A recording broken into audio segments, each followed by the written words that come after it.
first started seeing ads for cider back in 2021, I was on Instagram and there were just constant ads for cider. Also on TikTok, loads of cider ads. And I thought some of their clothes were cute. So when I went on their website to have a look, that's when I realised, oh, this is fast fashion. So it turns out cider isn't owned by the same group that owns Shein, like I first thought, but they're definitely an e-commerce fast fashion brand. So 2-year-old cider is owned by retail entrepreneur Michael Wang and was founded in Hong Kong in 2020.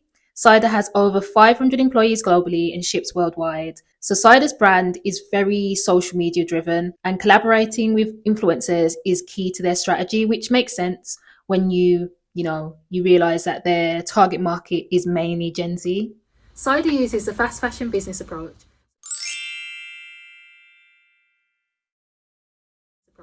So basically they produce a bunch of really cheap, on-trend disposable fashion pieces, and this makes impulse buying affordable and accessible.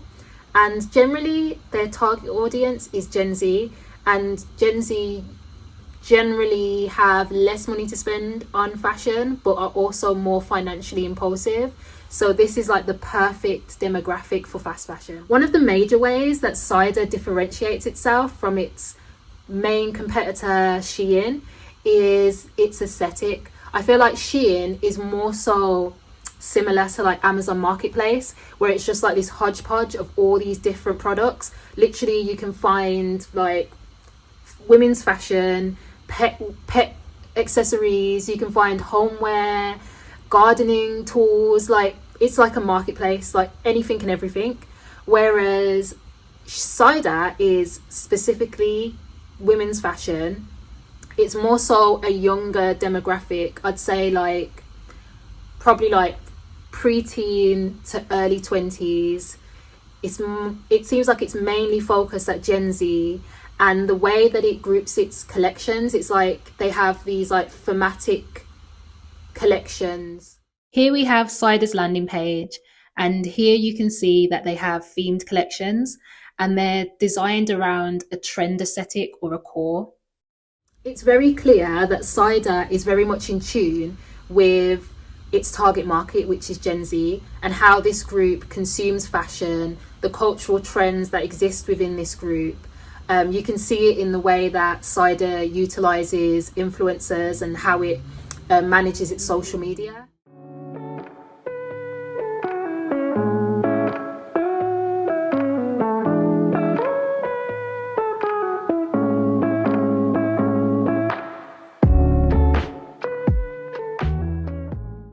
Provides ethical ratings for brands in line with the UN's sustainability goals, and this is what they had to say about cider. Cider's environmental rating is very poor.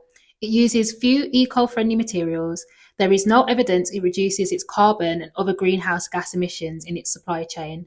There is no evidence it has taken meaningful action to reduce or eliminate hazardous chemicals. There is no evidence it implements water reduction initiatives. Its labour rating is poor. It does not publish sufficient relevant information about its labour policies to give a higher rating.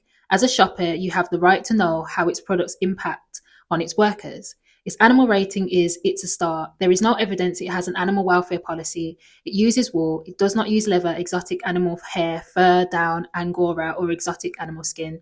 There is no evidence it traces any animal products to the first stages of production. Cider is rated we avoid overall. Good On You is an excellent resource if you want to learn more about a particular brand's values in regards to working conditions, animal welfare, and the environment. So they have a deeper dive article on the ethics of cider, which was really informative, and I've linked it down below.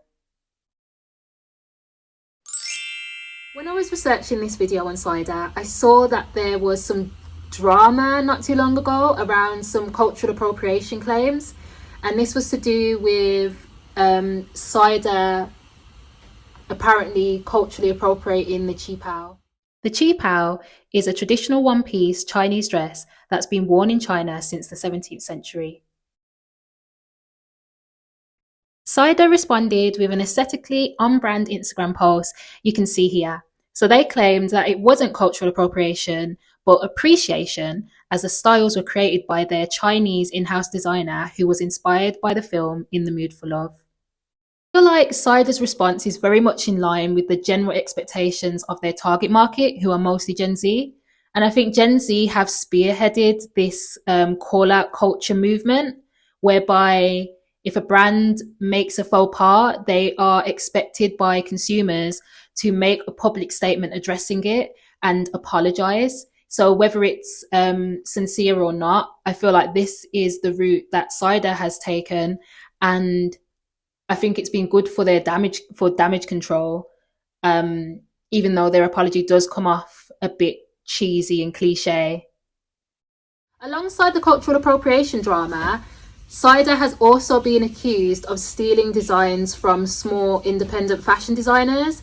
And this isn't unique to Cider. Like, this is a major problem with a lot of fast fashion brands, because they push out designs so quickly, so rapidly. We're talking about thousands of designs a month. And so they cut corners by stealing from smaller designers. And then these small designers often don't have the platform to push back or the money to fight things legally.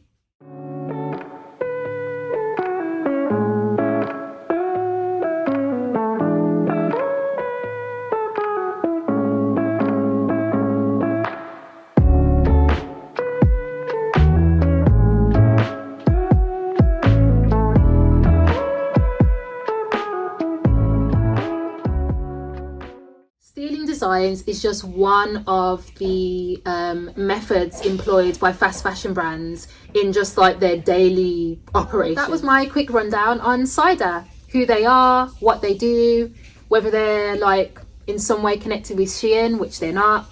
But yeah, so have you ever shopped with Cider before? Do you like their products? Do you not like their products?